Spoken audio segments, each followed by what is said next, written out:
The hearing is now called to order. I'd like to thank the witnesses for appearing today on two issues critical to small businesses and our nation's economy: commercial highway vehicle safety and the efficient and affordable transportation of goods. The vast majority of commercial motor vehicle firms in operation today are small businesses operating 20 trucks or less. I think witnesses testifying here today on behalf of these firms and all members of the committee believe that increasing highway safety is critically important. Annually, Congress authorizes hundreds of millions of dollars to be spent on public education, campaigns, and federal and state and local law enforcement partnerships for the sole purpose of keeping our nation's highways safe. These efforts have achieved significant results. Overall, highway fatalities are down, despite year-over-year increases in the amounts of miles driven by American motorists. These declines have been especially pronounced in the highway freight industry. Between 2005 and 2010, fatal accidents involving large commercial motor vehicles declined by more than 26%. While there is always room for improvement, it is clear that government and private industry efforts to improve safety are having a positive effect. The purpose of today's hearing is to examine how the Federal Motor Carrier Safety Administration's Compliance, Safety, and Accountability Program, also known as CSA, affects small businesses in the commercial trucking industry. Of particular importance to small business is the safety management system component of the program, which will be the major focus of our discussion today. According to FMCSA, the goal of the Safety Management System, or SMS, is to prospectively identify those operators the agency believes are likely to cause a future highway accident so that it may target appropriate interventions aimed at correcting their behavior. Unfortunately, since implementation of this program began in 2010, a number of industry stakeholders and third-party researchers have identified what they believe are serious flaws in the safety management system methodologies. These flaws not only call into question the ability of the CSA to achieve its primary goal, to identify unsafe actors that cause highway accidents, but also whether in too many instances the new system is identifying safe operators as unsafe. Of particular concern to the committee are the significant adverse consequences that the inaccurate safety scores may have on trucking companies, 97% of which are small businesses. We are fortunate to have with us today witnesses who can provide important insight into how this new highway system works in real life and what changes may be necessary to improve it. Again, I want to thank them for participating. And I now turn to Ranking Member Velasquez for her opening statement. Thank you, Mr. Chairman. The trucking industry has an enormous impact on our economy. According to the Bureau of Transportation Statistics, trucks annually transport 9 billion tons of freight value at more than $8 trillion. The trucking industry is also composed mainly of small business operators. Of the 76,000 firms nationwide, 95% have 40 or fewer trucks. The large economic impact is not without risk. Over 5,000 people are killed annually in commercial motor carrier accidents.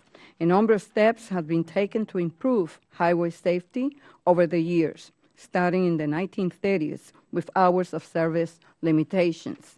Today's hearing will focus on the Department of Transportation's newest approach, CSA 2010, to remove unfit drivers and carriers from the nation's highways. The CSA program seeks to analyze not only motor carriers, but drivers who are at risk from a safety standpoint, instead of simply reporting data which the FMCSA believes demonstrates the safety status of a motor carrier or a driver. The goal is to measure safety performance across a broad range of indicators, including driver fatigue and fitness, drug and alcohol use, crash history, and vehicle maintenance. The Federal Motor Carrier Safety Administration has argued the changes will have a minimal impact on the transportation industry while increasing highway safety and reducing casualties. However, Some estimate the proposal could decrease the pool of commercial drivers by up to 10%, resulting in higher prices on everything from consumer goods to raw materials. CSA will allow FMCSA to reach a broader spectrum of trucking firms than in previous safety audit program, which only focus on the worst of the worst, or about 1 to 2% of motor carriers. By expanding oversight, FMCSA will be more comprehensive in its scope of industry coverage and allow for intervention before more serious violations occur. Trucking firms are able to access a 5-year history of driver crash data and a 3-year history of roadside inspection data before hiring drivers. CSA will provide small carriers with a level playing field to compete for the best drivers while preventing unsafe drivers from gaming the system. The program is not without its drawbacks, however, and still relies heavily on state-level authorities, including the police and safety inspectors. Many trucking industry representatives contend that crash and inspection data is not being properly reported to the FMCSA, resulting in inaccurate safety scores. Critics have also pointed to the wide disparity in the level of safety enforcement among states. A trucker that happens to operate more in states with heavier enforcement will have a worse score than a trucker that happens to operate in states with lighter enforcement. Again, this can negatively impact both drivers and carriers when they compete with out-of-state firms for business opportunities. Today, we will examine how the CSA program is affecting small businesses and hear from firms that will be impacted by the changes. While the goal is to improve safety by reducing unsafe driving practices, it is imperative that the Federal Motor Carrier Safety Administration properly balance highway safety with the economic impact on small trucking businesses. In advance of the testimony, I want to thank all the witnesses who traveled here today for both their participation and insight into this important topic. And with that, I yield back. Thank you, Ranking Member. If committee members have an opening statement prepared, I ask that they be submitted for the record. I'd like to take a moment to explain the timing lights for you. You will each have 5 minutes to deliver your testimony. The light will start out as green. When you have 1 minute remaining, the light will turn yellow. Finally, at the end of your 5 minutes, it will turn red. I ask that you try to adhere to that time limit. Our first witness is Mr. Bill Braunwat, who is the Deputy Administrator for the Federal Motor Carrier Safety Administration. Mr. Braunwat began his service as Deputy Administrator in 2010. Prior to that, he served for more than 10 years as a member of the Maryland General Assembly, where he was known for his strong advocacy on traffic safety issues. Appearing with him is Mr. Joseph DiLorenzo with the agency's Office of Enforcement Compliance. He'll be on hand to assist with any additional questions members may have. Deputy Administrator Braunwat, thank you for your appearing today. You may now deliver your testimony. Great. Thank you very much, Mr. Chairman and Ranking Member Velasquez and members of the committee. Thank you for this opportunity to discuss the Compliance, Safety, Accountability Program that helps to keep the traveling public safe by raising the bar for commercial truck and bus safety.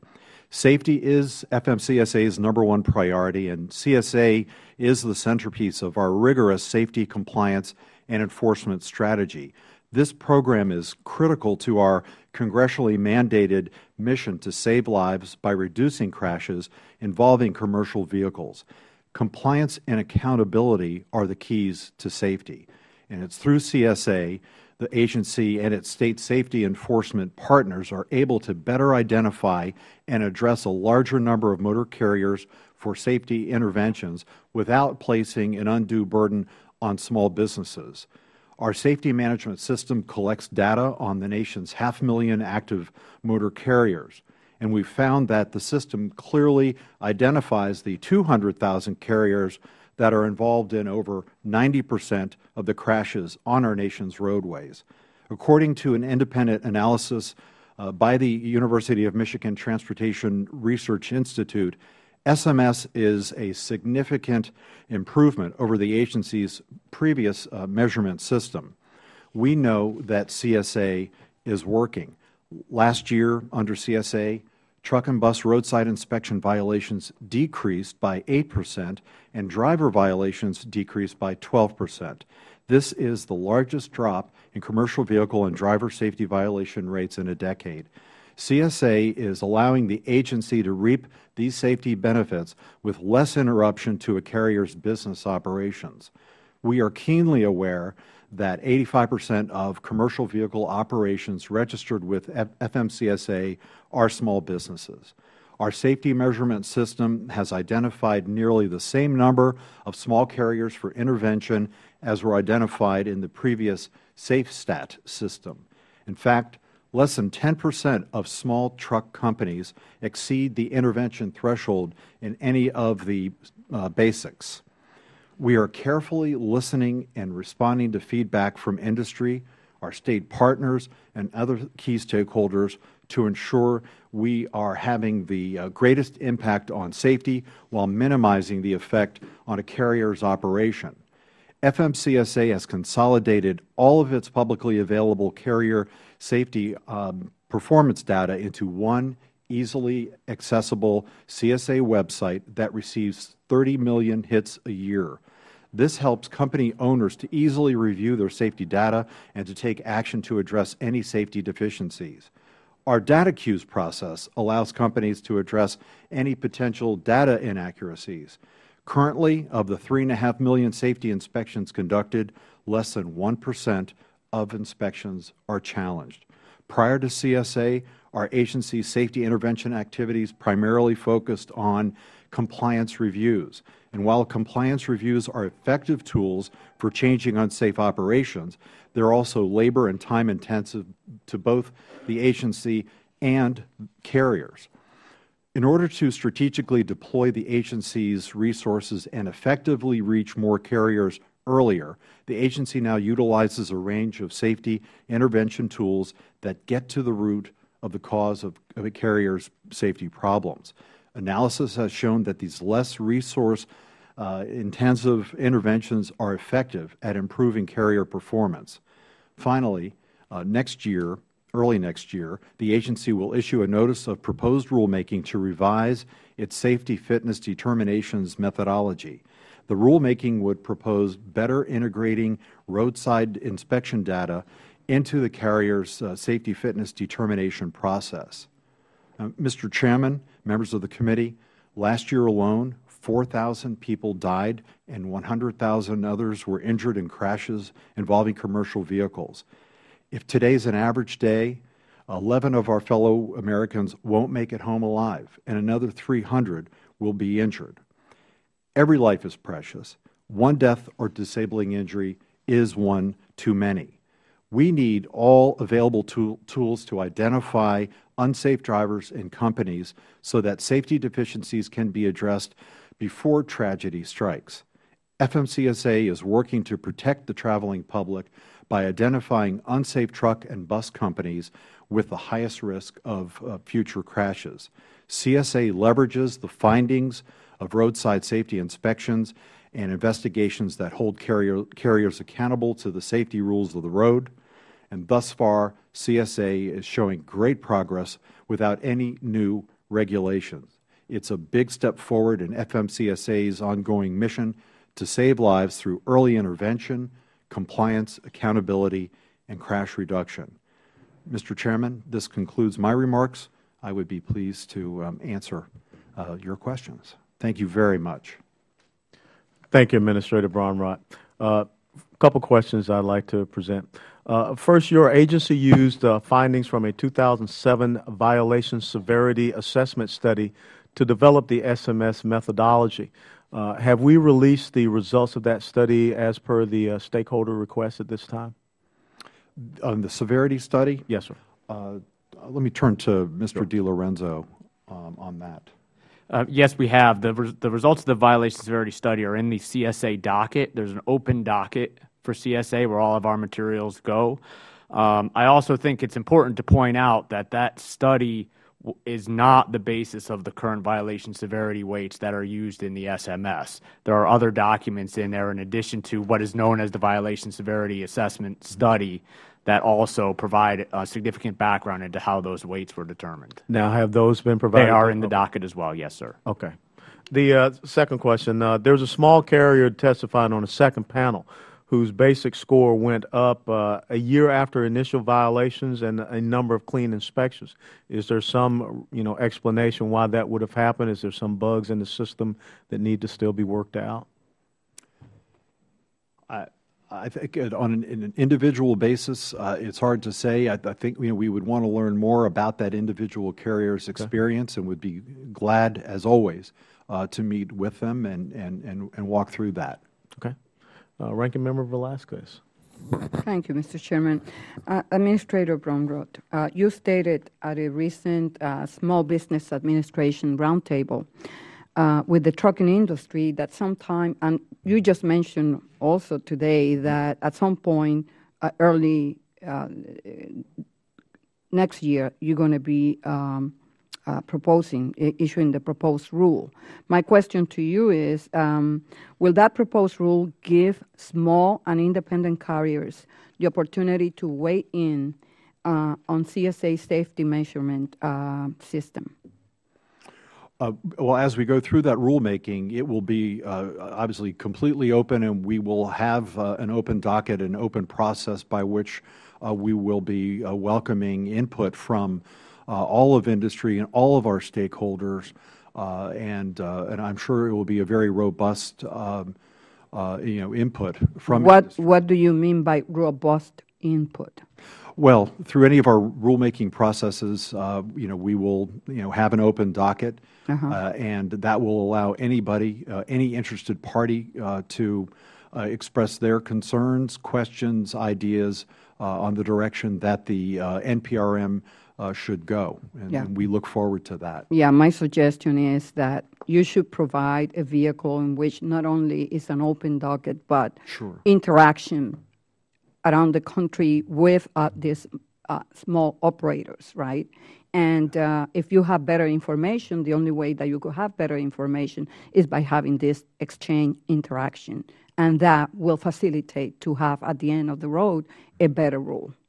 We are eager to do that, and we will follow up. Last year, Wells Fargo Equity Research authored a report that concluded that there was no meaningful statistical relationship between the results in the unsafe driving and fatigue driving basics and crash frequency based on a sample of 200 of the largest motor carriers. How does this compare to your agency's own research? Well, in fact, we did respond to the Wells Fargo report, and that our response is on our website, and would be glad to submit our response for the record here today. We did not agree with the conclusions of that report. We have repeated studies internally through the Volpe Transportation Center, and also externally, independently through UMTRI, the University of Michigan Transportation Research Institute, that shows that there is a very, very strong correlation between our SMS basics and crash risk. And our sample looked at tens and tens of thousands of carriers, large and small, and we had some issue with the Wells Fargo report that looked at solely 200 large companies. Okay. So we're very comfortable. Thank you. And critics claim your new enforcement program places additional burdens on the commercial motor vehicle industry. Some believe it will force out as many as 10% of drivers in an effort to avoid detrimental carrier scores. Is CSA shifting the agency's enforcement resources to disproportionately target small trucking companies? No. We are, again, the overwhelming majority of carriers are small businesses, but they make up a very small percentage of those who we find to have the more serious violations that require interventions. Okay. Thank you very much. Thank you. Thank you, Ranking Member. But I would say that Wells Fargo did come back and conduct an examination with 4,600 carriers and reach the same conclusion. Mr. Hanna? Not at this time, Chairman. Okay. Mrs. Hahn? Can I ask a question? Based on what the chairman just stated, did you respond to that second study? Or Turn to Joe on that. We haven't responded to the study. We did look at it, and our preliminary analysis does not change our findings. In our response, we looked at over 40,000 carriers, all sizes, and are still very comfortable of the relationship between the unsafe driving basic and the fatigue driving basic and crash risk. Thank you, Mr. Chairman, for yielding. Thank you. Thank you. Ms. Hahn? Thank you, Chairman West, Ranking Member Velasquez. I think this is a very interesting hearing. This is a subject that is very near and dear to my heart, and that's our trucking industry. Particularly, I've had a lot of interest in our owner-operator small businesses over the years. I represented the Port of Los Angeles in Los Angeles for 10 years when I was on the City Council, so I did a lot of work in that respect. We passed a transportation bill. We actually have for the first time, have a national freight policy language in our transportation bill. I've founded a bipartisan port caucus. Chairman West is a part of that caucus because we think there is tremendous connection, of course, between our ports in this country, between our trucks, national freight policy, and our economy and jobs. So we really want to take a look at all the aspects of this industry. I think there's a lot of variables that go into, unfortunately, crashes and fatalities involving our trucking industry. I'm a big advocate for special truck lanes on freeways. I found my smaller owner-operator, well, all of them would come to me and say, they don't really like driving on the roads with the commuters either. They don't think we know how to drive. And many times, as you know, a lane change by a small car, can cause a massive jackknife, and by the way, which then in Los Angeles, of course, can clog a freeway for 4 to 7 hours, really slowing down commerce. So I, of course, want to find all possible reasons we can prevent these fatalities. I also was a big advocate of moving cargo off peak hours in Los Angeles and championed a program which was first in the country. I hope some of my other port folks will look at moving cargo off peak so that the truck drivers can move that cargo with an incentive off peak hours so they don't have to be on the same lanes with those who are trying to get to work in the morning or get home in the evening. But I want to touch on a program that you mentioned, Mr. Braunrot, in your written testimony that talks about crash waiting, identifying crashes for which a carrier had greater responsibility.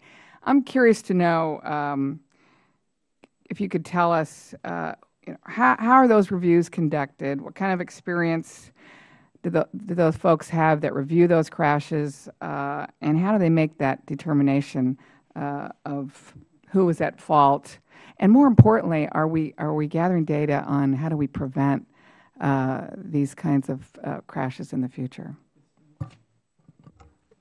Great questions. First of all, currently we do not do crash waiting, but what we do know is that there is a very strong correlation between crashes and in predicting future crashes. We are now working through a process by which we are looking at crash waiting and as a way to more finely tune CSA. And what our Motor Carrier Safety Advisory Committee looked at the issue of crash waiting this year, and there really was no agreement among this very broadly based committee as to what direction that we should go with some ideas that were put on the table. There was no consensus. So it was essentially thrown back to us. And so we are now in a process where we are going to have to thoroughly study this because it's very important that we get it right. And so we are planning on releasing in July of 2013 our report. We're going to take this next year to thoroughly turn this inside out, and we'll report back to you and to the safety and trucking community what we have found, and then from there we will know what our path forward is in the whole area of crash weighting. Thank you. And again, I appreciate this hearing. I appreciate us kind of getting to the bottom of this. I think the trucking industry is at the backbone, really, of the goods movement industry in this country. And I know for a fact a lot of these independent owner-operators, they have a tough row to hoe. I mean, these guys, particularly in areas like Los Angeles where the congestion is so bad, they get paid by the load. They don't get paid by the hour. So sometimes they can make a one round trip to the Port of Los Angeles to either pick up or drop off. And many of them talk about how they're not earning the kinds of decent wages to actually make a real living. So we want to do whatever we can to support them, but we're also, of course, don't want to compromise at all on the public safety as we embrace this industry. Thank you. Thank you, Ms. Hahn. Mr. Mulvaney. Thank you, Mr. Chairman. Mr. Deputy Administrator, help me. This is a new industry for me, so help me understand the process by which you all establish these scorecards, these basics, the scores that you give to the various carriers. Walk me through a typical process. Well, the previous measurement that we used was made up of 4 categories that were far more general than the CSA program. And so we've come up with 7 categories within which we can look at a carrier's and driver safety performance. And that gives us a far clearer, more granular picture of what's going on out there so that we can make decisions about who we should intervene with and before a tragedy occurs. What are the 7 categories? Well, they include the fatigue and compliance with hours of service. We've got the list here if you want. Joe, if you want to run down the... I probably won't be able to come up with all 7. Yeah. Just because you're asking me. Unsafe driving, fatigue driving, controlled substances. There's the crash indicator, vehicle maintenance. How many did I get? 4 or 5. Tell me about unsafe driving. I mean, what do I have to do to get a bad mark on unsafe driving? Essentially what occurs with each of the basics is it is comprised of violations that are found on the roadside or through our investigative process. So the violations that are found on the roadside are uploaded by our state enforcement partners. They go up into our system, and they are then associated with that carrier in the appropriate category. So the example you used is an unsafe driving. So if a carrier is pulled over for a speeding violation, that would get loaded up and associated with that basic. Carriers are then... No, hold on a second. Just get the ticket written or actually get convicted? No, a state inspection report completed. The state inspection process and a ticket written or citation are 2 completely separate processes. Okay. So this SMS consists of violations on inspection reports. And how do if I get whatever rating I get, how do I get it? How do I improve my rating in the future? What do I have to do in order to lower my score? What steps do I have to take in order to accomplish that? In order to lower your score, it would be the result of additional clean inspections. So the violations we score on a 24-month period. So violations drop off after that time period is up. They get weighted lower as time goes on. And additional clean inspections, because you're compared on a per inspection basis. So clean inspection reports would then also help you to lower your score. If I've got a bad driver who's had 2 or 3 speeding things, let's say, that raises my score, and I fire that driver, I move him someplace else. Does that help my score or not? It does not. And why not? Because those violations stay in the system associated with your company as a look at your overall safety management practices. Over time, they will decrease, and clean inspections by your other drivers will also help to lower your score. But wouldn't firing an unsafe driver be a safe practice? Wouldn't that be what you want me to do? Yes, it would. But I don't get any credit for it. Not until the time period passes, correct. Okay. Interesting. Mr. Deputy Administrator Brown, you mentioned the previous system that was 4 different categories. How did that one, why did you all get rid of that? Well, again, the decision was that there were broader categories, and that we could have that it was time to look at more specific areas where we could have some intervention if need be. And did you use any of the same categories from the old system and the new system? We did. And the same data? Well, I think it's all the, well, Joe is one of the. The data used in the current SMS is more comprehensive than the data that was used in SafeStat. When we went from 4 to 7, we also made another important change, which was under the old system, we looked at only those violations that were serious enough to be considered out-of-service violations. The current system, SMS, uses all violation data in the system. If I get pulled over, if I'm a trucker in South Carolina, I get pulled over by my local enforcement folks, and they write me up for something, and I later challenge that, does that, how do you all treat that on my scoring? And I win. Let's say that they cited me for unsafe movement or some a maintenance violation. I convinced them that they were wrong in their initial assessment. How does that impact my score? Well, we have we do have a process through which you can challenge it, and we work with each of the states in a process known as data queues.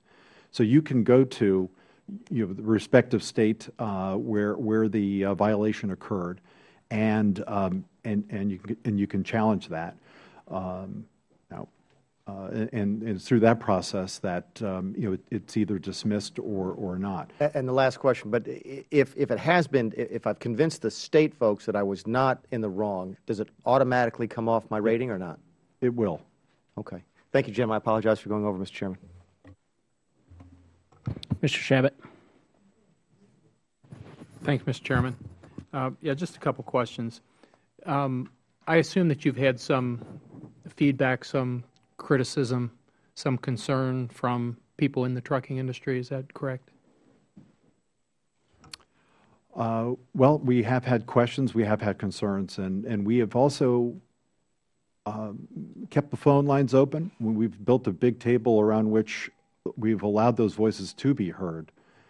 So we've heard them, and we welcome whatever questions, concerns that are out there. And what are the nature of the concerns that you've heard from folks in the industry? Well, they're varied, and I won't try to characterize. That's what I'm asking you to do. What are some of the questions that people have raised where they've said, well, here's something we don't think is fair, or that we think is very tough for us to meet, or is unfair, or whatever? I mean, what types of things? That's what I'm asking you. So. Well, a number of things. One thing is the issue of the crash waiting. It has been one major question that's come up. You said crash weighing. Does that mean, what does that mean exactly? If you have an accident, how heavily that weighs against you? And is that what you're talking about, or something else? Yeah, I mean that's right. It is.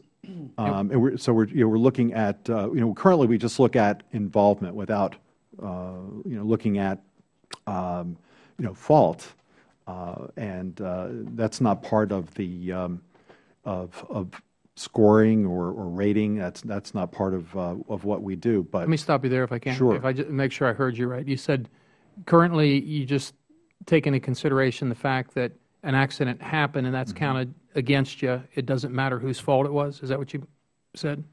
Well, it is used as an indicator because we know from repeated studies. This is something that is very firm in our in the work that we've done over the course of the years, even prior to CSA with the earlier measurement system, that there is a very strong positive correlation between crash involvement and the chance of a future crash. We take it, we take it seriously, but we are, looking at this issue of crash weighting, as I mentioned earlier, about this process that we're going through to, to study this and to report back in a year on a path forward on that. But again, just to make sure I understand what you're saying. Sure. Again, the fact that it doesn't matter whose fault it was, it's still counted. I'm a truck driver, and I stop at a traffic light, and somebody's not paying attention behind me, or perhaps they're intoxicated, and they crash into the back of me, and I've done nothing wrong. I was stopping at a red light. You're saying that that would be weighted against me? Well, well, yes or no? Let me defer to Mr. DiLorenzo, just to be clear. Yes, it is. Okay, there's the answer. Yes. Okay. And if it happened a second time, I was at another traffic light, and I hadn't done anything wrong, and I'm just stopped there paying attention, but somebody else is drunk behind me in another vehicle, and they slam into the back of me, then I've had a second offense that I'm held responsible for. Is that correct? Yes or no? Yes. Okay. All right. And that's an example of some of the concern that you've had raised in the trucking community, because that's the first one that you raised, is the accident weighting, or weighing. Are there some other things that they've raised that they're concerned about? And I'm assuming there are. And what would be some of the others? And I've only got 51 seconds here, so. Joe, do you have anything to add? The other concerns, and where we spend a lot of our time, is on data quality and data sufficiency. So, I mean, there's always questions with the amount of data that we are dealing with as to what is the quality of the data. And that's when Mr. Braunrott in his remarks mentioned the data queue system that we have available for challenges. Does data quality mean that they're not keeping adequate records under your standards, that they're not, is that what you mean? No, data quality meaning the quality of the data in our system. So the quality of the data that's uploaded from the states into our system that is used in determining their SMS scores, which is, again, where they're concerned about that particular issue. Okay. Does overweight vehicles at all, any history of having overweight, would that enter into there? Would that be counted against them? Size and weight is not included. That's not included? Okay. All right. Thank you very much. Thank you. Mr. West? I already asked questions. Mr. Landry?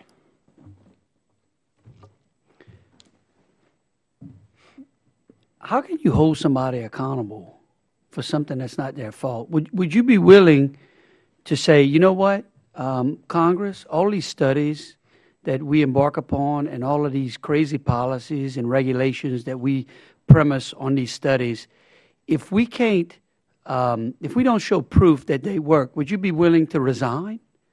I mean, why can y'all hold the American citizen accountable, but yet we can't hold y'all accountable?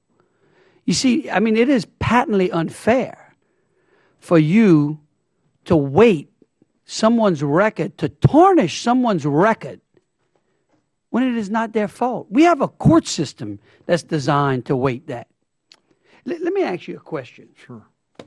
How do you feel about onboard data recorders being mandated by the federal government? Do you support that? Well, the agency does. Okay. Well, let me ask you a question.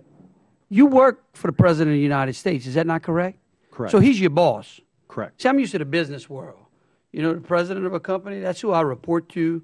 I usually, if he puts out an edict or a policy, I would think as an employee, I would follow that. Do you know that the president has singled out onboard recorders as costing small businesses over $2 billion to implement, and that he believes that they should not have been implemented? Did you not get that memo that he sent to the Speaker? Well, I'm familiar with the numbers, and I also know that... or are you familiar with his position? Is his position that he supports it or he doesn't support it? He does. he does support it. So what he sent to the Speaker is basically a lie? He's the OMB and our agency made it clear that there is a net gain to industry of over $2 billion a year by the implementation of EOBRs.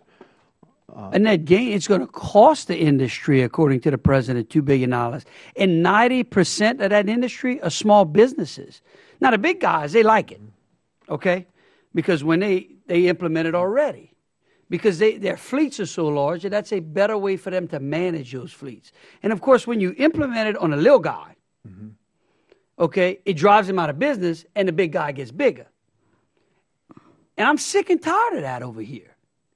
Because what happens is big corporations come up here, they convince y'all to do something that they want to do. If they want those onboard recorders, that's their business. But don't force the little guy out there who's struggling to make ends meet. Would the gentleman yield for the gentleman a will question? Mr. Bronrod, if I'm driving my car and I'm in a stop sign and another car comes in and hit me, will the insurance company score that against me in terms of my premium? As a passenger vehicle driver? No, as a driver. Or as a truck driver? To be honest, I don't know the answer with respect to well, I do know because I was driving, but what I'm saying is that the private sector, the insurance company, will factor that in.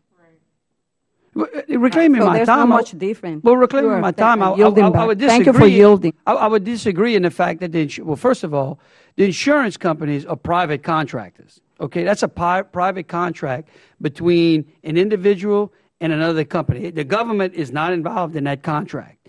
And if certain insurance companies penalize you when you do nothing wrong, then you should seek out an insurance company that doesn't penalize you for doing so. And I don't believe, because I've had accidents before, and those accidents that were not my fault, my insurance company did not penalize me for that. Sure, they were reported, but they did not penalize me for somebody rear-ending me. I would say that your insurance company is getting away with murder. But going back to these onboard recorders, I don't understand how the president gets up in front of the national media and says to the American people that he is for small businesses and that he is for doing away with regulations that burden small businesses. And yet you, as his representative, you as his mouthpiece, come here and tell us that you are willing and promote a regulation that imposes a $2 billion cost on small businesses in this country. Can you explain that to me? I mean, because it doesn't add up where I come from. 4,000 people die every year on our highways. Our mission, congressionally mandated mission, is to stop it. 100,000 people are injured every year. Our charge is safety, and EOBRs will help save hundreds of lives a year. EOBRs will also have a net savings to industry in the billions. But so you're willing to compromise all of these small businesses, the American dream out there. You can't find a better way to save 4,000 people a year? For 4,000 people, is that right? 4,000 people, we're going to spend $2 billion. Huh? 500,000? Did you? 500,000 each person. Yeah, that's a cost of 500,000 per person. Maybe we should just pay those people not to get on the road. Look, I'm trying to understand, because at some point there becomes a balance between the industry and the safety. Yes. Okay. And we've seen over the last 20 years that y'all have done a terrible job of doing this. Not just you, but this federal government has done it. That's why we have this committee, because it's breaking the small businesses out there. And so I don't understand when the boss says, whoa, I don't like this idea. You just go plowing right ahead and say, don't worry, boss, I think you're wrong. Or maybe the boss is telling the American people one thing and you something else. What is it? Is he telling you to go ahead with it? Are you getting a mandate from the White House that you should go ahead, and that basically the letter he sent to the Speaker of the House is disingenuous?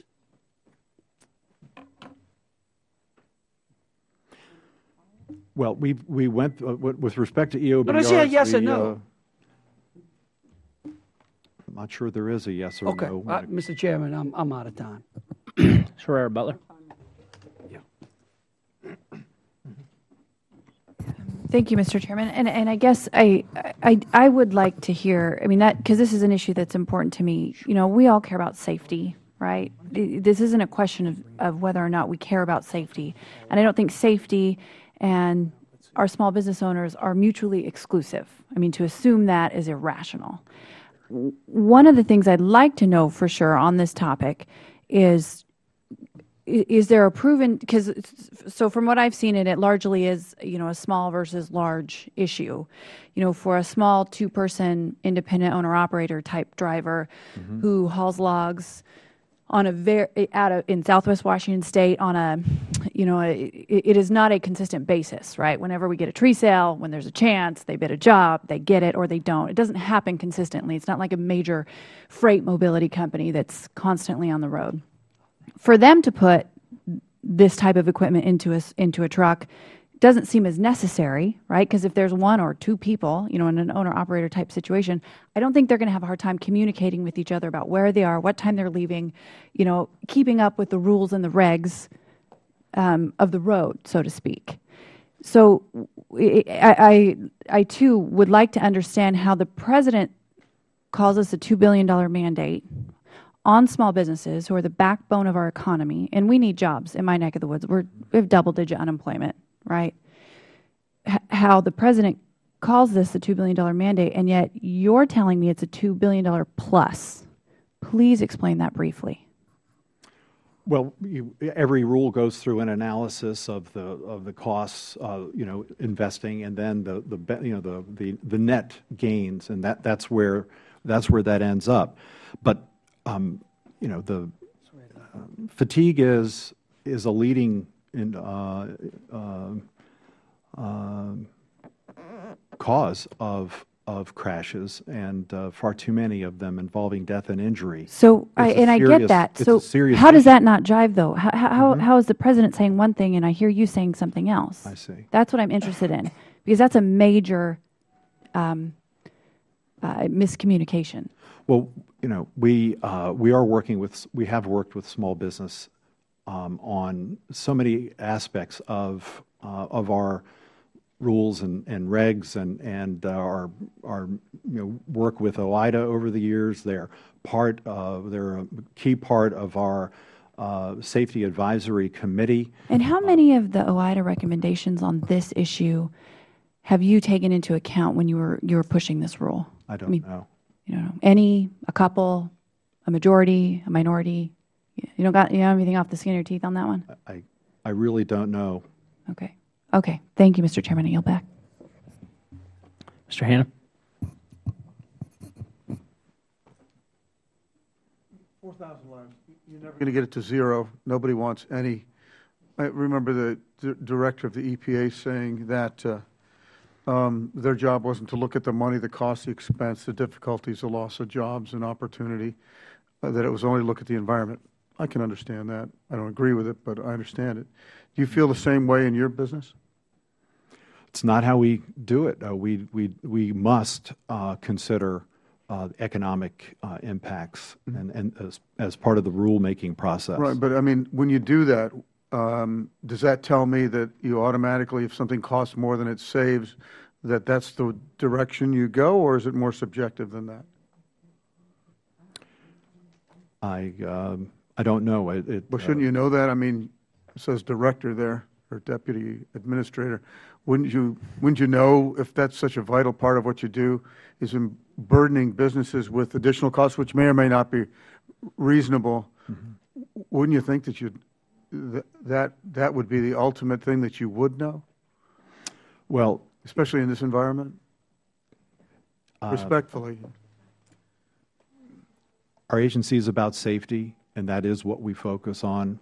That is what our 1,100 employees wake up every morning committed with great passion to do. Excuse me, but you just said that you look at both sides and you make a decision, but apparently you don't. It's only about safety, which, you could say that to me, and I don't know that I'd have a retort necessarily, but so it isn't an equation that you arrive at that weighs the cost benefits. It's all about safety all the time. Well, we must calculate what the costs are. When was the last time you looked at a cost that was greater than the rule you were about to enact? So you never have? I can't say. There's never been anything more important or balanced towards business over safety, necessarily, that you can think of? Right. Mr. Chairman, I'm set. I'd like to contribute my time to anybody that would like it. I just, again, want to give you an opportunity to answer the question of what position is this administration, as a representative of the President of the United States, do you stand 100% behind small businesses, and do you take up the President on his challenge to eliminate burdensome regulations that cost billions of dollars? Yes. Okay, so do I also have your commitment that we're not going to continue to move forward on onboard recorders for 90% of an industry that doesn't want them or doesn't need them, and it's going to cost for them? It's going to be an additional cost for them? Well, the EOBRs are cost effective, and we are. Whatever they're going to cost, but you just said you can't. That's an oxymoron. You're saying one thing, but you're meaning another. You're saying, "Oh yeah, don't worry, small businesses, we with y'all," but on the same token, you're telling them, "Here's the bill. Sell your truck, maybe to one of the big majors." 6 of the big 90% of this industry is small businesses. You're going to impose a $2 billion regulation on the backs of an industry that is made up of 90% small business owners? Is that what you're going to do? It's not how we see it. But that's what you're going to do. It might not be how you see it. I like to deal with facts. Is it fact it's going to cost those small businesses $2 billion? Is that a fact? I would like to ask the gentleman, what is that $2 billion tax that you're talking about? Where is that from? Well, the President of the United States sent to the Speaker of the House a list of preliminary cost estimates for regulations that he deemed he was going to look into and get and basically get rid of.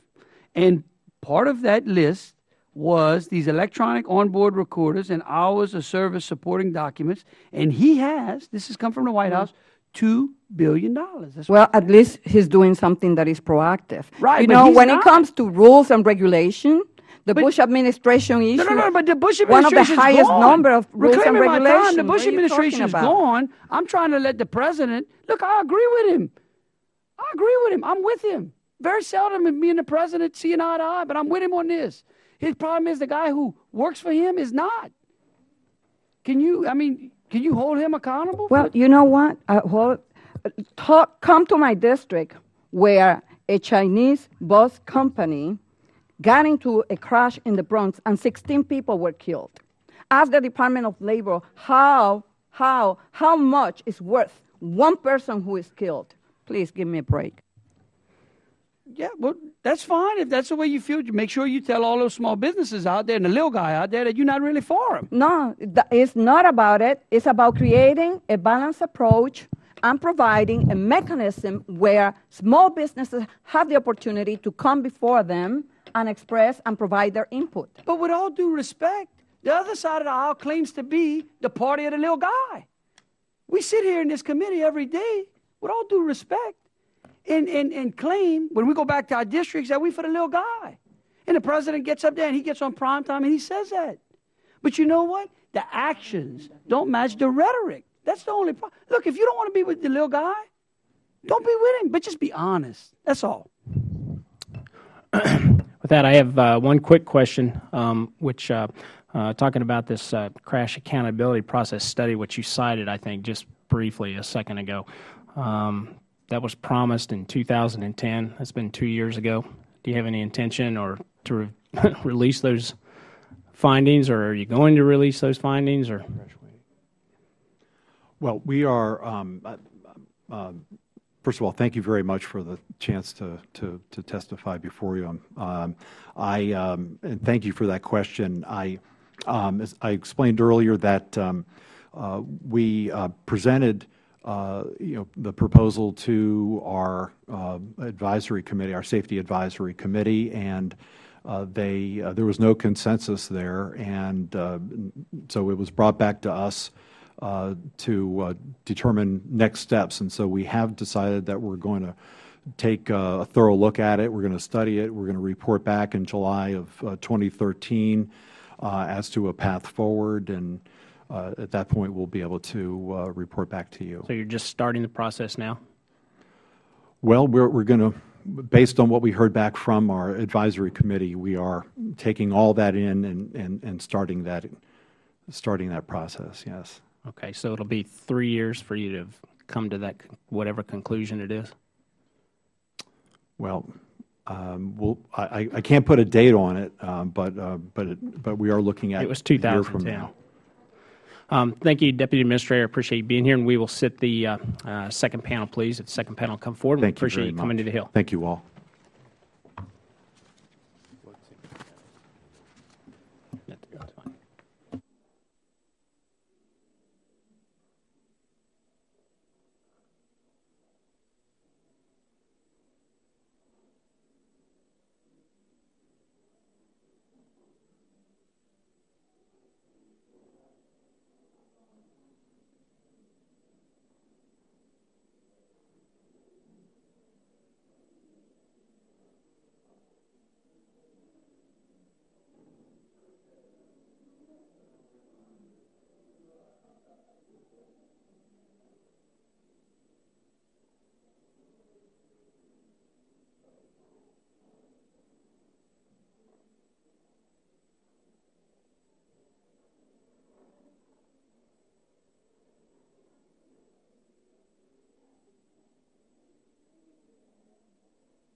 Bring the hearing back to order with our second panel of witnesses. We appreciate all of you being here. We appreciate all of you coming in. Some of you come from a ways away, and we greatly appreciate that. And again, we look forward to hearing the testimony. Our first witness is going to be Mr. Daniel Miranda, CEO of Hit 'em Hard Transportation, which is a small trucking firm located in Miranda, California. Mr. Miranda has been in business for more than a decade. Prior to starting his own trucking company, he also served in a number of law enforcement agencies in California. He's going to be testifying today on behalf of the Owner-Operator Independent Drivers Association. Mr. Miranda, we appreciate you being here. Thank you, Mr. Graves, Chairman. Good afternoon. My name is Daniel Miranda, and I'm from Alberta, California. I've been a professional truck driver for over a decade. And since 2010, I've operated my own small business trucking company with 2 drivers. Prior to becoming a truck driver, I served as a police officer. I'm also a member of the Owner-Operators Independent Drivers Association, commonly known as OIDA. The majority of trucking in this country is small business, as 93% of our nation's motor carriers own 20 or fewer trucks. Today, I'm going to talk to you about my experience with the Federal Motor Carrier Safety Administration's Compliance, Safety, and Accountability Program, commonly known as CSA or CSA 2010. I believe my experience are similar to others in the trucking industry, particularly little guys like me, and point to the oppressive and punitive nature of CSA in current form. There are 3 overarching problems with CSA. The system lacks fairness and accuracy, unfair arbitrary severity of weights for violations, and the failure of the FMCSA to account for whether a truck driver is actually at fault for the accident reported in the CSA. In short, CSA, though well-intentioned, is today a program with flaws that have wide-reaching implication for motor carriers, especially small carriers like me. How does this system single out small business? FMCSA urges shippers and brokers to use carriers that have been inspected versus those who have not been. And the shipping community feels that will be liable if they do not use carriers with positive CSA ratings, something that only happens when a carrier undergoes a lot of clean inspections. Small carriers are less likely to see this happen to them, especially when compared to a large carrier with hundreds of thousands of trucks. Once a small carrier gets into the system, the only way to stay relevant is by receiving completely clean inspections. But these inspections are highly subjective, and law enforcement, as I well know, full well, can be overzealous at times, not understanding. The result of small carriers is that just a few minor violations can send your score skyrocketing, making you untouchable to shippers and brokers because they see you as a risk, even though a driver or carrier may have millions of accident-free driving miles. This is reality that I'm still living through firsthand as a small trucker. Last May, one of my drivers had a series of logbook violations around how he was characterizing his time, plus a minor violation regarding reflective tape on his trailer. Regardless of the merits of these violations, I took remedial action with this driver, requiring him to attend additional training on hours of service and how to correct the record duty status. Knowing the negative impacts of these violations would have on my company's score with CSA and ability of my business to survive, I decided to challenge one of them under the only procedure FMCSA currently has, which is the data queue system. The problem with the data queue system is that the decision on whether or not the violation should be overturned more often than not rests in the hands of the same very police officer that recorded the violation, even when a citation stemming from the violation is overturned by a court of law. It works the same way if you are issued just a warning. In the CSA system, that is still a violation, with the original officer serving as judge, juror, and executioner. I also reached out to the FMCSA and asked them what I could do to improve my score under CSA. They told me that I needed to obtain more clean inspections. So I did that, showing that we are a compliant company and that we fixed whatever problems may have existed before. However, my score actually went up, the exact opposite result of what should have happened. This is a terrible message to send to small businesses, that the survival of their business is beholden to a computer system that is clearly out of touch with reality. This lack of reality continues under other parts of CSA. A driver who is cited for failing to sign his daily vehicle inspection report, sometimes totally unrelated to fatigue or safety, is assigned a severity weight of 4, only slightly lower than a violation of improper lane change while driving, something that is clearly a safety issue. There is no crash fault indicator under CSA, meaning that one truck-involved accidents look like any other. What does this mean in real life? A fellow small truck driver was hit by multiple vehicles as part of a large accident, despite the fact that the trucker stopped in his truck and did not hit anyone. Under the CSA, the 7 fatalities and 26 injuries are still listed in his record with no notation about what happened and how does a system like that help law enforcement focus on safety, and how can a trucker view it as anything more than a tool for punishment? One final comment on how today's CSA hurts small business. I spoke earlier about how only inspections generate scores, but under some categories with CSA, especially the one dealing with driver fatigue, you also must have a violation to generate a score. If a carrier has no violations of hours of service, they don't have a score, yet brokers and shippers are told to only look for carriers with scores. With many small carriers not having scores because they do not have violations, they are often out in the cold, while the larger carriers with violations get the load simply because they have a score. Mr. Chairman Graves, I appreciate the time and the capability that I've had to come here and testify before you, sir. Thank you very much. Our next witness is Anthony Gallo. He serves as the Managing Director and Senior Equity Research Analyst at Wells Fargo Securities. His testimony is going to cover recent reports by his firm that raise questions regarding the accuracy of the new safety management system and its potential to misidentify carriers as unsafe. Mr. Gallo, thank you for being here. Good afternoon. Chairman Raves, Ranking Member Velazquez, and members of the committee. As you mentioned, I'm Anthony Gallo. I'm honored to be here today. I'm a Managing Director and the Senior Equity Research Analyst covering transportation at Wells Fargo Securities. I've been covering the transportation industry since the early 90s. I've held other roles at Wells Fargo and its predecessors, including co-head of equity research. My research is largely conducted in the context of providing investment ideas to institutional investors such as pension funds and mutual funds. I publish fundamental research on the trucking, railroad, and parcel segments. My written testimony includes a list of companies that I cover as well as important disclosures and an attestation that my research reflects my personal views about the subjects, securities, or issuers discussed. The views I express today are my own and not the views of Wells Fargo. We published 3 reports on CSA, the first in March of 2011, the most recent report on July 2nd of this year. In the normal course of our research, we examine regulatory issues that pertain to our companies and the industry. We are often trying to determine how a specific regulation will affect the economics and competitive framework of our companies. Truck safety, small business, and statistics are areas that I'm expected to be knowledgeable about as an analyst covering this space. In our first report, we examined CSA results for roughly the 24 publicly traded trucking companies. In our second report, we touched on 200 of the largest carriers, and our most recent report covered 4,600 trucking companies. Of the 4,600 trucking companies, 82% had fewer than 250 trucks, 60% had fewer than 100 trucks. Each carrier in our data set had at least 50 inspections. In each of our reports, we discussed the lack of any meaningful statistical relationship between CSA basic scores and accident rates. In each of our studies, we ran regression analysis of basic scores against accident rates.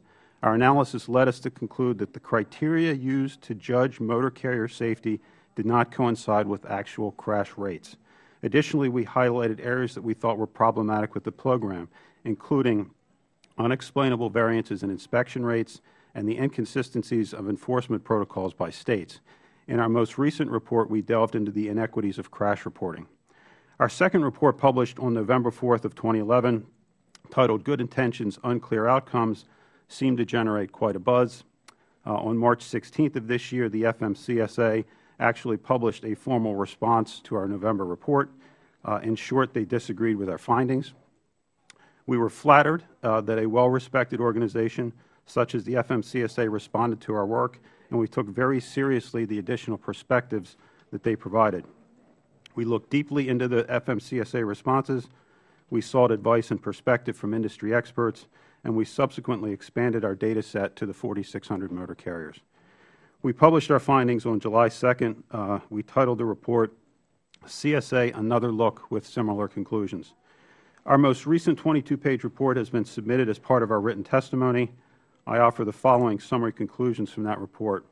First, we did not find a meaningful statistical relationship between the assigned basic scores for unsafe driving, fatigue driving, driver fitness, or vehicle maintenance when compared against actual accident rates, either measured for number of power units or miles driven. Second, we found unexplainable variances in enforcement by states. For example, in our data set, Indiana represented over 35% of all basic violations for exceeding the speed limit by 1 to 5 miles an hour. We also learned that variances in crash inspection reporting are such that the FMCSA actually rates states good, fair, or poor based on, quote, completeness, timeliness, accuracy, and consistency, end quote, of reporting in these important areas. Third, we found a wide variety of inspection rates by carriers. The one pattern we did observe was that small carriers with trucks 25 to 49 were inspected at 2 to 3 times the frequency of large carriers. In concluding my comments, I'd like to offer the following observations that I hope you find helpful in your assessment. First, CSA is a federal program enforced at the state level, but inspection and enforcement protocols vary in unexplainable ways. Small carriers are likely to frequent a fewer number of states than larger carriers, thereby making them exposed to the vagaries of any one state. Secondly, small carriers appear to be inspected at a greater frequency. In addition to lost productivity, 2 out of every 3 inspections results in some violation, creating a vicious cycle for the carrier. Lastly, the trucking customers are struggling with what to do with the CSA methodologies. They tell us that they're unsure of their risks when FMCSA rates a carrier satisfactory, but there may be a basic threshold violation for, say, vehicle maintenance. We ask, is vehicle maintenance basic enough of a reason to drop a carrier? If a shipper establishes carrier protocols that incorporate CSA, how should they handle carriers with no basic scores and are not scored in all the basics?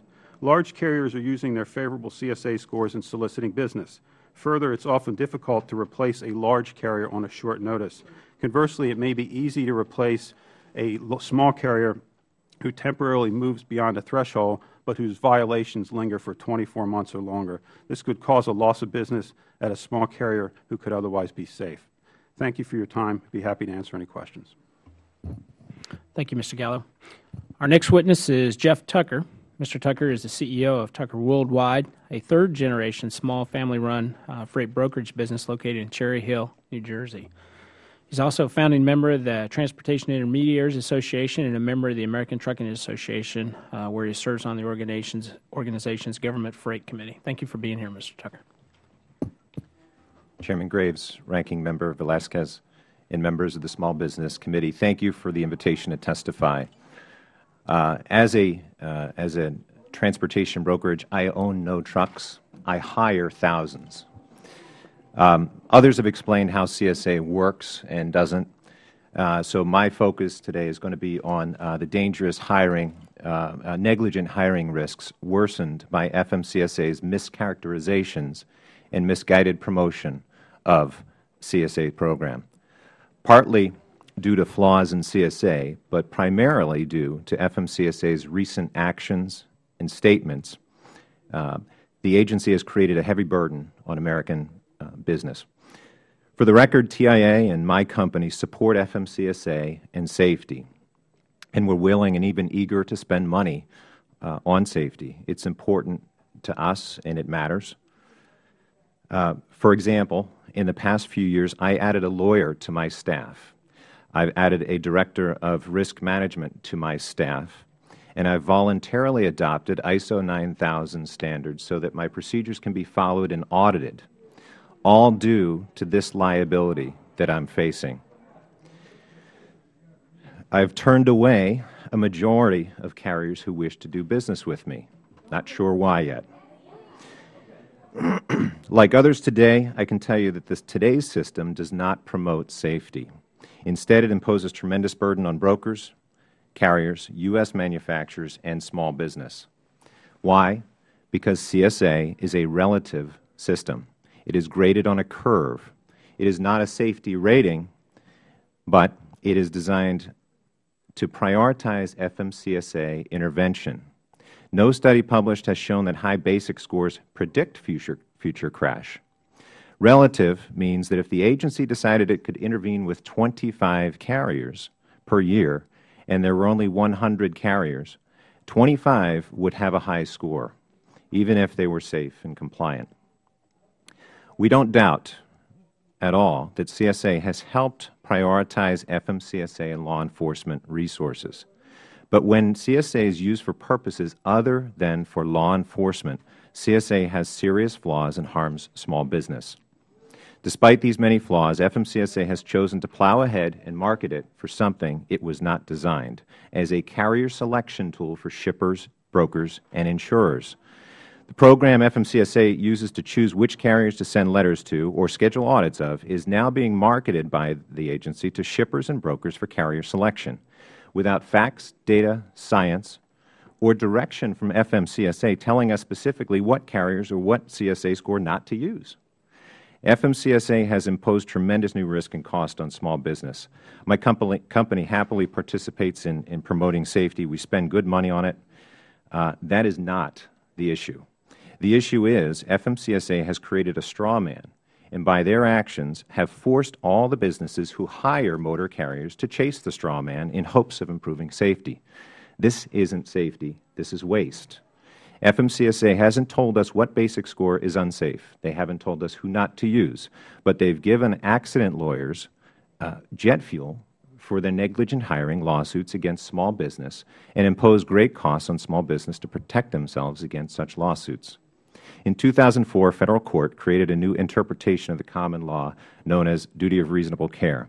Succeeding cases built upon it with the result that brokers and shippers must now second-guess if a fully authorized motor carrier licensed by FMCSA is safe to operate, using subsets of FMCSA data that don't determine fitness, most of which are purposefully hidden from us. Doing something less may be deemed by certain courts and jurisdictions as negligent hiring. Since CSA is relative and graded on a curve, there will always be a number of motor carriers with an alert in one or more of 7 different scores. Which carrier is more dangerous, one with a 60 or a 72? We heard from the Deputy Administrator that he doesn't know. He can't answer that question for the committee here today. I can't answer it either. They can't answer it without looking at far more data that we don't have access to, without further investigation, and as you heard, without going back to the office and maybe even going on and doing an on-site audit.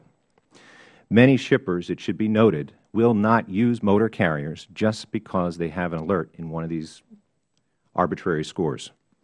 But good brokers and shippers, guaranteed, will be sued with impunity because they use the carrier with a high relative subjective score graded on a curve. FMCSA's responsibility is to issue carrier licenses and enforce compliance to safety standards they set. It should be their sole responsibility to tell the public which carriers are safe and not safe to use. Until safety fitness determination rulemaking next year is developed for public comment and ultimately developed into final rule, we ask that FMCSA define who the high-risk carriers are, list them, and send them in a file daily to the public.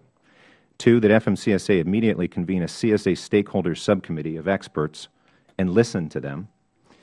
That Congress ask the GAO to review CSA in light of their previous investigation into the agency's relative safety scores. And finally, that Congress should remove lawsuits involving interstate commerce to Federal courts. I apologize for taking more time. Thank you very much. Mr. Chairman, it's my pleasure to introduce Michael Belzer. He is an associate professor of economics at Wayne State University. He received his Ph.D. from Cornell in 1993, focusing his research on the dynamics of deregulation and institutional structure on industrial relations in the trucking industry. Dr. Belzer is the author of Sweatshops and Wheels, Winners and Losers in Trucking Deregulation, and numerous peer-reviewed articles on trucking industry economics, labor, and occupational safety. He has also led numerous projects for the FMCSA, including a 2009 study on safety issues facing the curbside bus industry. He created and chaired the Transportation Research Board Committee on Trucking Industry Research and is a member of numerous other transportation policy committees. Dr. Belzer is currently developing a strategic economic development plan to transform Southeast Michigan into a global freight transportation hub. Thank you for being here and welcome.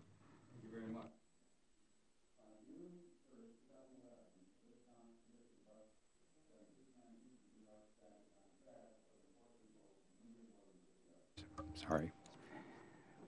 Shall I restart? On June 1st, 2011, a discount intercity bus carrying 59 people to New York's Chinatown crashed, killing 4 people and injuring more than 50 others. The carrier had a long history of violations and crashes and a safety rating far worse than the rest of the intercity bus industry. A driver fatigue rating of 86 on a scale of 1 to 100 meant that before the crash, Federal officials had rated it among the most unsafe bus carriers. Its driver fitness rating of 99.7 meant that it ranked in the bottom 1%. Sky Express should not have been on the road, and after the crash, the FMCSA banned it from interstate service. Though the ban was too late for the victims, under U.S. regulations, it still not prevent the company from continuing to operate intrastate. Safety advocates' calls to require seat belts, stronger roofs, and more driver training do not address the problems that led to the crash and would not prevent future crashes. Intense competition created by deregulation created this safety problem. We do not have to repeal deregulation to solve it, but we have to address the problems this competition creates. If insanity is doing the same thing over and over and expecting a different result, we are all crazy. Preventable crashes like this will happen again for the same reasons, regardless of how many times we rework the algorithms of CSA or replace the entire program altogether. In short, CSA tries to address safety problems we cannot remedy until we begin to address trucking's systemic problems. I have examined the link between CMV driver compensation and work pressure and driver safety. Research establishes a pay-safety link that is important for policy because it shows that economic forces inherent in transport competition tend to produce unintended safety and health consequences for drivers and passengers. My full report on the economics of safety, which I submitted to the committee, applies to both truck and bus. Transport deregulation brought lower consumer prices, but this bus crash showed the dark side. Deregulation has increased competition among carriers in all modes, hauling both passengers and freight, and reduced compensation. CSA in its current form places pressure on drivers without addressing underlying causes. In the trucking industry, poor compensation for drivers causes a misperception of a driver shortage that isn't there and causes carriers to look for cheaper labor, such as that found in Mexico. Everyone who has passed introductory economics knows that more drivers will be attracted to trucking by a better job package, including compensation. Opening the border to Mexican truck drivers will bring worse pay, as Mexican drivers compete with American small business drivers and employees at a quarter of the cost No regulation can overcome the effect of markets that drive down price. This creates an economic sustainability problem. The CMV driver's workplace is the public highway, and unsafe drivers become a public hazard, what we in economics call a negative externality. While people buy transport services for an apparent market price, it does not include safety and health cost. Economic efficiency requires that price incorporate all costs and benefits associated with commercial movement, and failure to incorporate the full safety and environmental costs sends incorrect signals to the market, creating an implicit public subsidy of unsafe operators. If the insurance market worked perfectly, the risk associated with low-paying carriers would show up in higher cost insurance. This market does not work well because insurance companies cannot rate motor carriers and charge accordingly. Big crashes are low-probability, high-impact events that insurance companies just don't like. These findings are consistent with economic theory because we expect that carriers pay drivers their market value, determined by their personal employment history, driving record, training and education, experience, driving skills, temperament, and other factors. These factors explain the differences in safety outcomes. For every 1% in pay, we have found 1 to 4% better safety, controlling for the factors that we can. Higher pay produces better carrier and driver safety. We don't yet know whether safety pays, but clearly higher driver pay causes safety. Since price should include all costs in an efficient market, the environmental and safety costs associated with cheap labor and cutthroat competition create unsustainable supply chains that make everyone less well off. 3 solutions would go a long way to resolve this problem. Number 1, get government regulators out of their silos. FMCSA and the Department of Labor should cooperate with industry and with each other to talk about how to promote economic conditions that improve highway safety. The DOL has the authority to regulate compensation, and perhaps it is time to reconsider certain exemptions for the trucking industry under the Fair Labor Standards Act. Number 2, implement chain of responsibility and safe pay rules like those enacted by the Australian Parliament this year to create a level playing field in a deregulated environment. The owner-operator model is valuable, and we need to preserve small business in the trucking industry. Other nations like Australia maintain a competitive industry that supports small business truckers and doesn't compromise safety. One way to do this is to address underlying systemic problems such as the failure to pay truckers for loading and unloading time. Number 3, tighten regulations on the subcontracting that balances the power between contractors and trucking companies, as Australians have done. This would give owner-drivers a fair shake. In short, help level the playing field by giving small businesses more negotiating power to keep costs low and safety benefits high. Thank you very much. Thank you, Mr. Chairman, and thanks for the panel for being here. My first question, anytime we deal with regulations, I always ask, did the Federal Government come down and talk to you all, the practitioners, and try to get a bottom-up review of this SMS process before it was pushed down upon you? I can try to answer that. Myself personally, along with my trade association, the TIA, Transportation Intermediaries Association, have met several times with FMCSA, and we've told the administrator herself and another deputy administrator. In fact, he volunteered in front of hundreds of our members a few months ago to sit with us before they issued their guidance document that shippers and brokers would have to somehow use or suggest to use the CSA. We asked them, please don't do that. Please sit with us. That would be devastating to business if you did that. It's not ready for that yet. And both times we felt, we were going to have that meeting. And 1 week before the meeting was held, the documents were published. So we sat and talked about why did that happen. The documents actually said they listened to us, our association, another association, and which was, I think, a mischaracterization of what occurred. That's my perspective. Mr. West, being a small business truck owner, being a trucker on the road myself, no, they didn't come down and talk to me. They didn't come to the truck stop and talk to the drivers. They didn't come and talk to any of the people who really are affected by this. They're changing my life. They're changing the way I feed my family without talking to us at all. And I will tell you and I will assure you that it is bringing economical impact to my family and to the families that I help support daily in great number. and they're not caring about anything we say. Okay, and we have called and asked questions, even how this thing works, and they won't answer the question.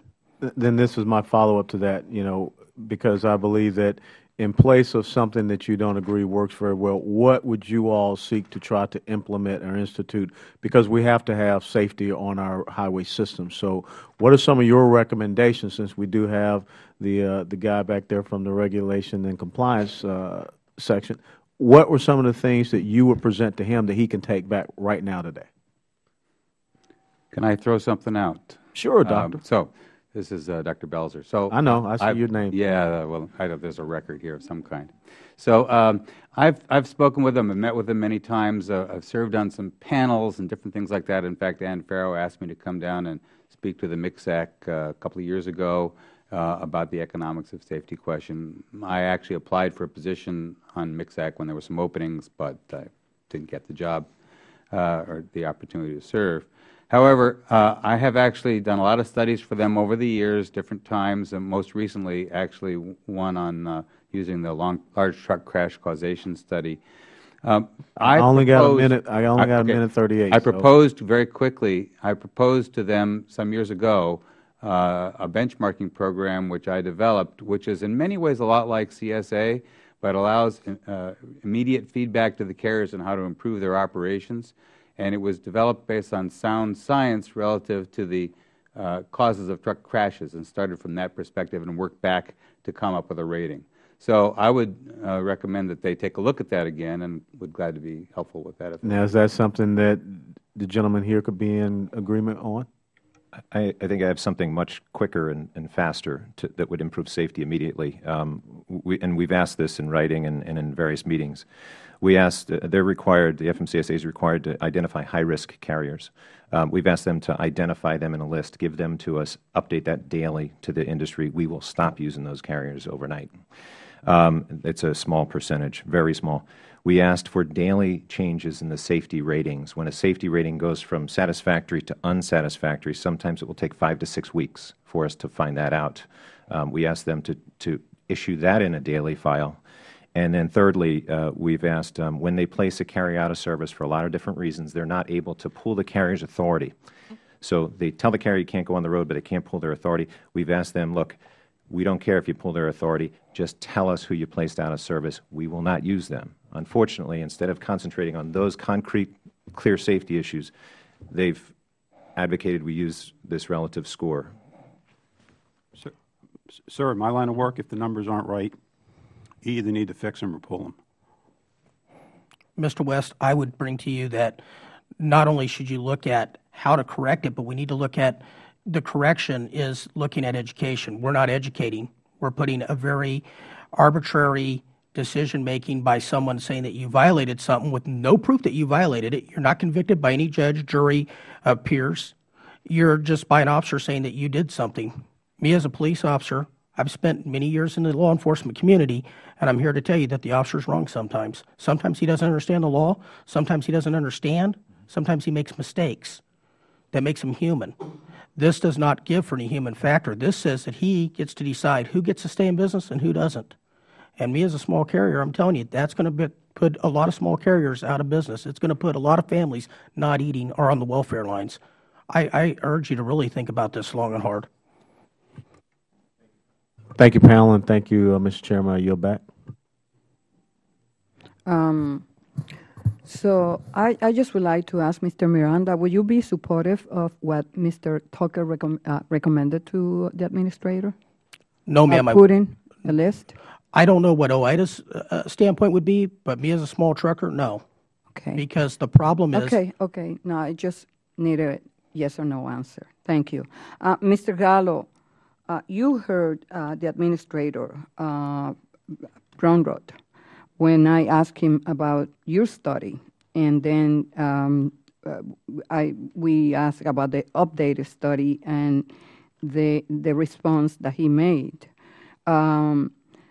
So the FMCSA's data set that was used was still magnitudes larger than yours. I believe that 5 times larger than yours. So is it possible that your sample size is still too small to accurately determine the relationship between the basic and accident probability. Yes, thank you. And I should clarify my earlier statement. I said I was flattered. Actually, I got a pit in my stomach when I first read the report. So when we went back to it, we dig very deeply. No, a 200 carrier set is certainly adequate by most statistical measures. But part of the reason why we broadened our study to 4,600 carriers was for that reason. And again, we found virtually no statistical correlation. So math is math. I would encourage them to rerun their numbers if they like. But I do have some additional comments if you care for me to comment on the UMTRI report. Okay.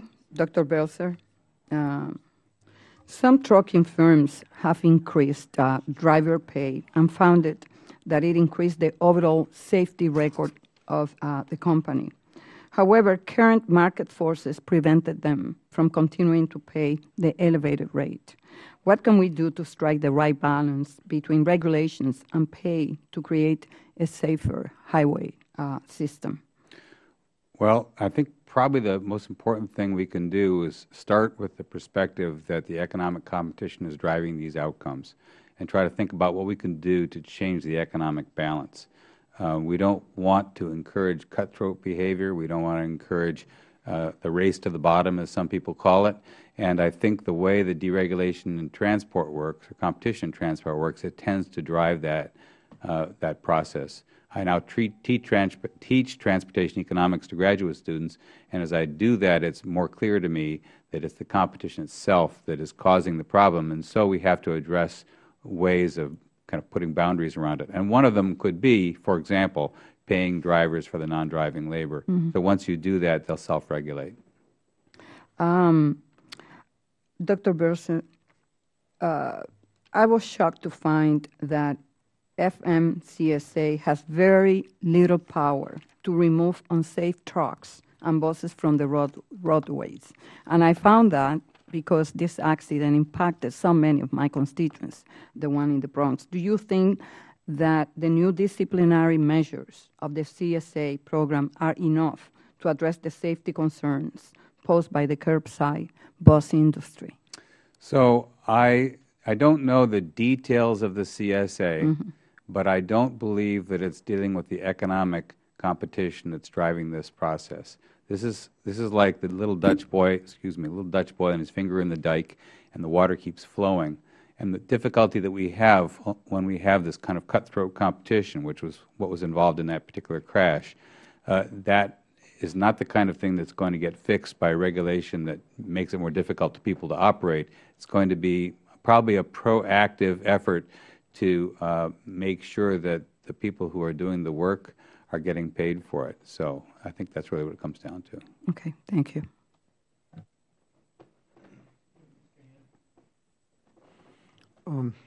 Doctor, the way it's set up now is sort of like a bell curve. Everybody is scored, and some people have to get a bad score, some people have to get a good score. And Mr. Tucker thinks that's ridiculous. It doesn't make any sense to me either. What do you think of it? Sort of reminds me of the curve in the classroom, right? Right. So I can get in trouble on that one. But I think that it's very difficult. When I set up the trucking industry benchmarking program, I actually partnered with the California Trucking Association. What we were going to try to do was implement this association-wide in California. Ultimately, I couldn't, on a voluntary basis, get enough carriers to participate in it to actually make it work. If a trucker scores well, and the bulk of truckers, 99% of them score well, why shouldn't they all have a good score? And conversely, why shouldn't that one or two? Why should everybody be penalized because somehow the bell curve idea is being used? And along your pay idea, I understand that, and I agree with it. I wonder also if part of the problem is that the scoring, the way people are trucking companies are penalized, runs with the company, not necessarily the driver. And one of my complaints about OSHA, having been in business for so many years, is not that they penalize people as a company, but that there's no accountability on the part of the driver. They're almost treated as if they were a piece of equipment in terms of their accountability. It sounds as though it's the same here. There's more accountability in trucking than there would be in your standard business, I think. And the reason is everybody who drives a commercial motor vehicle has to have that license, and that license personally travels with them throughout their career. So the reason why this pay thing works, and some of my best supporters are non-union companies like J.B. Hunt and companies like Schneider, companies like that, they want to know if a driver's got a safety problem, and that safety problem goes through that driver's record right along, and that's different from what happens if somebody climbs a ladder and falls off, and very difficult to track that kind of stuff back. This is pretty trackable. Mr. Tucker, I watched you as you're listening to Mr. Belzer. I wonder if you have a question you'd like to ask him on my time. I have a few. Go ahead. I have a few things I'd probably like to say, but oh, you got 2.5 minutes. I really hesitate as a free market kind of person. I'm a brokerage, right? So I have to buy and sell, and I love a free market. I would hesitate going down the road of somehow regulating pricing for trucking. It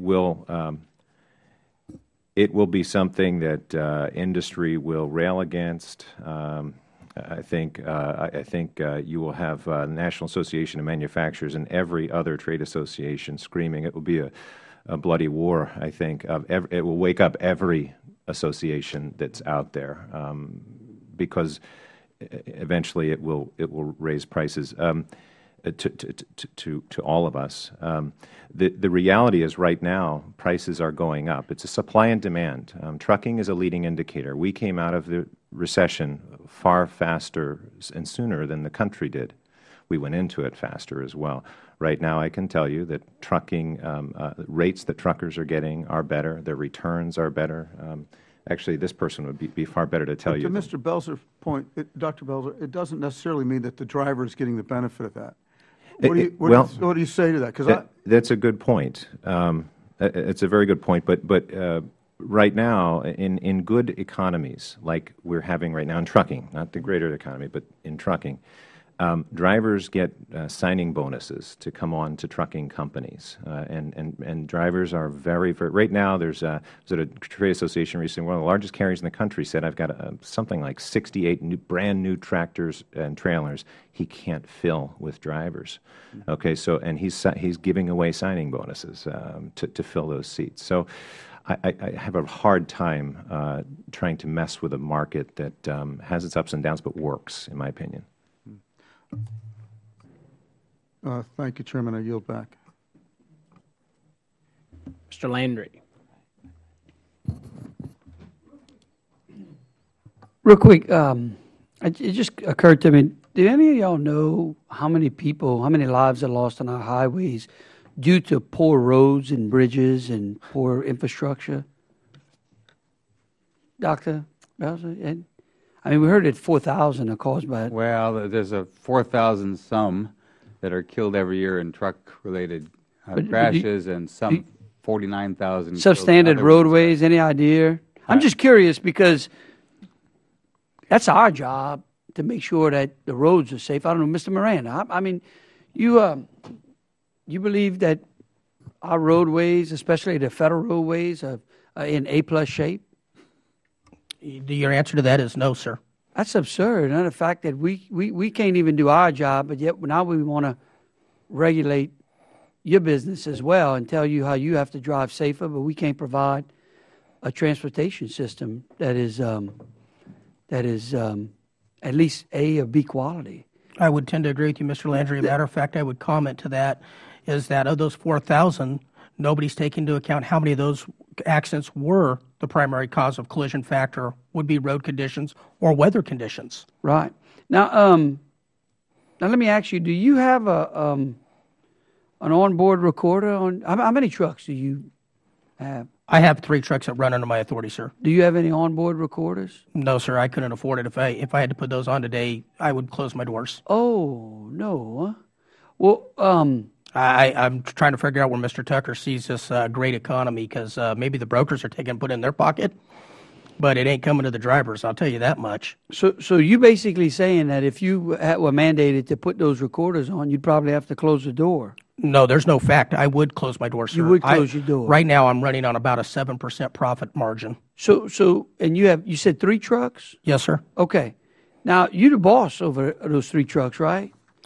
I don't know if I'd consider myself the boss, but I'm in charge. You're in charge of them. And so when you give an order that those drivers are supposed to implement that order, you said you were in law enforcement, right? Is that right?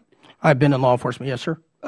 Work for the sheriff's office or police, municipal? I work for the LA County Sheriff's Office. I also work for the Oakland Housing Authority. Now, when the sheriff put down a policy or he said, this is the way I want it done, what would happen if y'all deputies didn't follow his command? Normally, you get some days on the beach or you got fired, or both. So the President of the United States says that he doesn't like you. He agrees with you. He thinks that you can't afford those onboard recorders, but yet the person who works for him says that regardless of what the President says, we're going to put those in your truck. I mean, does that seem counterintuitive to the way chain of command works? It seems very counterintuitive to me, sir. Well, here's what I don't understand. Let me ask you a question.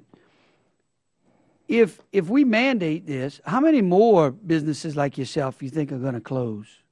My opinion, or what can I state as a fact? Well, I mean, give me your opinion. My opinion is I would say probably you take almost any trucking company below 10, and they're probably going to be out of business within 30 to 90 days. But I mean, the transportation industry won't come to a grinding halt. What would it look like? J.B. Hunt, Schneider, Swift, U.S. Express, Covenant, that kind of company. And then so basically, this regulation will force you out of business and into the hands of a major corporation. Yes, sir. That's what it would deliver you to. Yes, sir. That's not the American way, huh? It's not what I fought in the trenches for. It's not what I went to war for when I joined the Army. Oh, and you in the Army too, then? Yes, sir. And so when the general put down an edict, or he gave an order, Mr. West is a great American. He served as well. I did as well in uniform, and I know when they told us something that normally that means it was. That was the marching order. I didn't get to think about it. I just did it. Right. Unless there was something, that was just unethical or immoral. Or, no, I never did anything morally interpreted. Right, sir. but you wouldn't take an order that would put your life in danger. Sir, I took orders that put my life in danger, but I would not. But I mean, in other words, an order that you felt that went up against my beliefs. No, sir. Right. So evidently, maybe the director doesn't believe what the president says, and maybe in his heart, he just wants to see y'all spend another $2 billion implementing this regulation and driving you out of business. I'm not sure if he's trying to drive us out of business, but I don't think he's ever been behind the wheel of a truck, and I think I'd like to invite him to come on out. I'm sure if I couldn't put him in one of my trucks, I'm sure one of the members of OIDA would be more than happy to take him for a ride and show him the realistic world of truck driving. Thank you.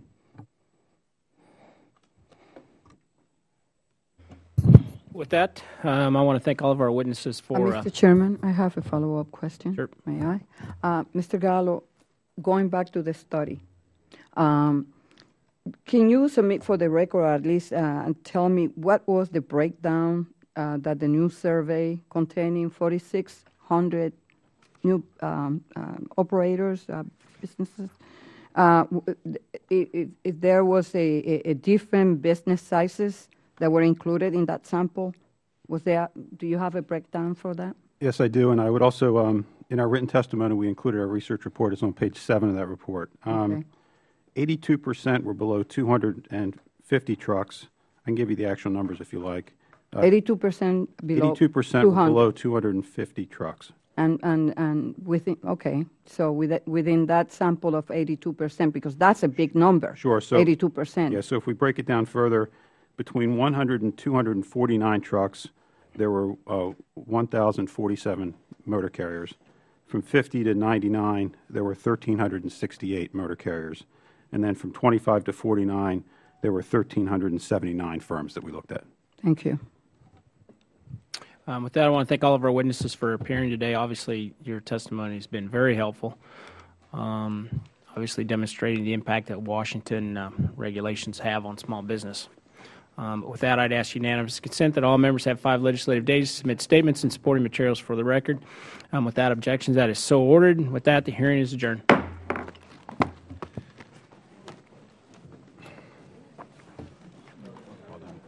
you, too. I left my cards at the, I have a new jacket. So give me a shot. I definitely will, yeah. I've been using your data constantly in my, it's inside the business.